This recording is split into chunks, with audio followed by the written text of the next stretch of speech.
Welcome to the Self-Storage University podcast, where you will learn the correct way to identify, evaluate, negotiate, perform due diligence on, renegotiate, finance, turn around, and operate self-storage facilities.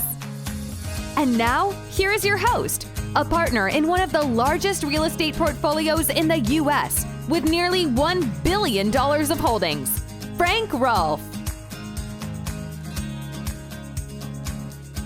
When doing due diligence on a self-storage property, it's perfectly reasonable to have lots of questions, but the way you phrase those questions can be very important in the results that you get. This is Frank Rolfe, the Self-Storage University podcast.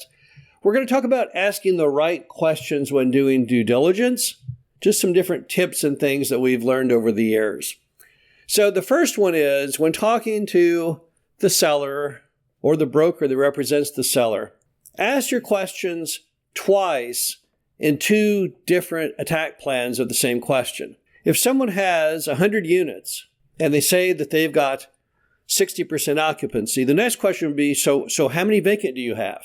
And of course, the answer should be 40, because 60 out of 100 would be 60% occupancy. But sometimes you ask the seller, so what's your occupancy? Oh, I'm at 80%. How many vacant units do you have? Oh, I've got 50. Now, wait a minute here. 50 means they're at 50% occupancy. So which answer was correct? Were they 80% occupied or are they 50% occupied? You would be shocked how often, and I mean very, very frequently, those two numbers do not add up. When you simply say, for example, how occupied are you? And then how many vacant do you have? And you add the two together, you don't get the actual number of units that they have. Now, why is that? Basically, they make mistakes. Sometimes what's happened is they're so focused on wanting to tell you that they hit a certain occupancy number, they haven't been paying attention and they've lost some units since then. So ask your questions twice when it comes to occupancy in two different directions, and then make sure that they both equal each other. Another common problem when asking the questions is that you ask too much of the owner without getting the input of the manager. Because often the truth comes out when you talk to the manager of the property and not the owner. The owner is trying to put on their best foot forward, even if it means perhaps nudging the truth a bit. But the manager doesn't really care whether it sells or not. In fact, the manager probably prefers it not to sell because they know the current owner, they don't know you, and they're afraid that if you buy it, you'll fire them. So typically, the manager is the source of the good information, and the seller is not. I've been in meetings, in fact, when the manager offered to give me a list of perhaps vacant units or a P&L, and the owner snatched it from their hands and said, "Oh, no, I'm the one who provides that information." It's an immediate tip to you that something's wrong, that the truth, which the manager knows, the seller does not want revealed at this stage in the negotiations. And you should always put that in your memory cap, because when you come back to do further diligence, you're going to want to talk to that manager somehow one-on-one, even if it means picking a day and time when you know the owner can't be there, to try and uncover the truth of what's really, really going on. But another problem that often people make when asking questions is coaching people on the answers. And that can cost a lot of money and heartache. So let's say, for example, that the facility has some leaks in the roof. So you bring the roofing company out and you say, I think this roof must have lots of problems because there's all these leaks in it. What would it cost to replace the roof? You've just then coached the vendor that A, there are leaks in the roof and they're major, and that B, that you somehow are prepared to replace all the roofs.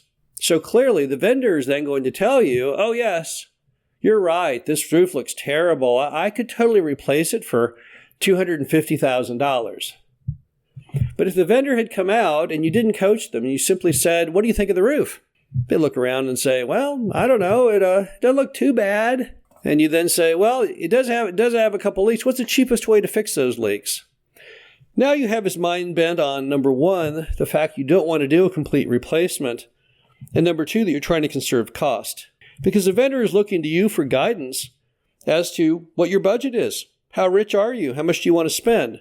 And if you start directing them from the get-go that spending big bucks is all fine with you, then that's definitely the direction they will go. Same is true clearly with paving companies, foundation companies, even tree companies, even lawn maintenance. Whatever the vendor may be, they look for signals from you as to what their bid should be and what the problem should be. I've seen situations where you bring in a vendor. One vendor tells us some terrible thing, like, oh yeah, these 12 trees all have the Dutch elm disease, and they all need to be taken out. And I bring in the next arborist, and he says, oh no, those trees are fine. That's not a terminal disease those trees have. We just had a really hot summer, not a lot of rain. They're kind of in shock. That's why the leaves are a little wilted. They'll be fine next year.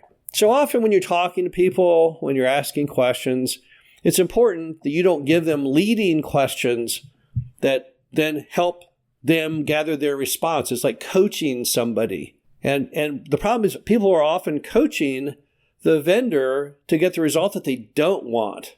And that's not a good idea for your business. Also, when asked questions, it's sometimes very important who's asking the questions. Now, if you are asking the questions as the sole owner who will be buying it, it's a little different than if you can somehow get an alter ego on board with you so that you have actually some kind of committee. Because when you gather information as the sole decision maker, people always look to you for immediate response. But if you're part of a committee or a larger group, it gives you the luxury of going back, pondering the decision, coming back to the seller, and perhaps playing good cop, bad cop. You can tell them, well, I went back to everyone, and based on this occupancy, they're a little concerned we're going in the wrong direction. Maybe hard to get a lender. So as a result, we're going to have to probably go with a lower price. I don't think we should. I was the guy saying I think it's fine, but those other people, they're just not willing to stretch that far. So sometimes it's a good idea when you're asking questions, meeting with sellers, not to be the sole decision maker. You could just add into that grouping. It might be you and your spouse, you and a partner, even if you don't have a partner. But that gives you a chance to deflect people and gives you a much better ability to negotiate later when you have the luxury of going and saying, well, I have to go back and have a meeting. It basically just buys you a lot of time.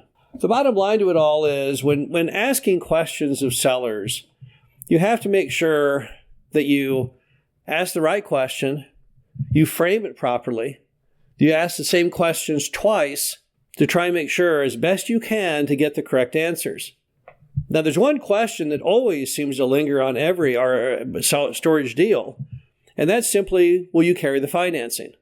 Now, we have found many sellers, when first asked the question, will they carry the financing, they'll say, no, I don't want to do that. But often, if you keep at it, you can convince the seller who wants the cash to instead carry the paper. Now, why is that? It's because often it takes a while for the seller to think through what will happen post-sale.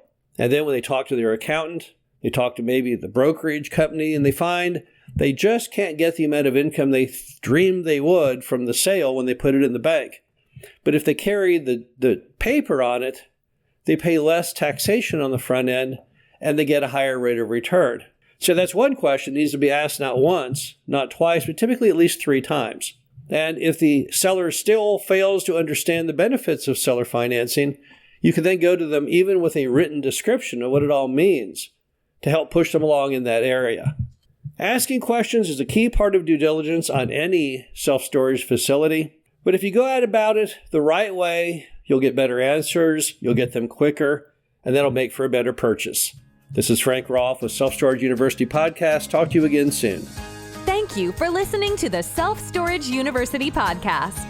Be sure to visit us at ssupodcast.com, where you can learn the correct way to identify, evaluate, negotiate, perform due diligence on, renegotiate, finance, turnaround, and operate self-storage facilities.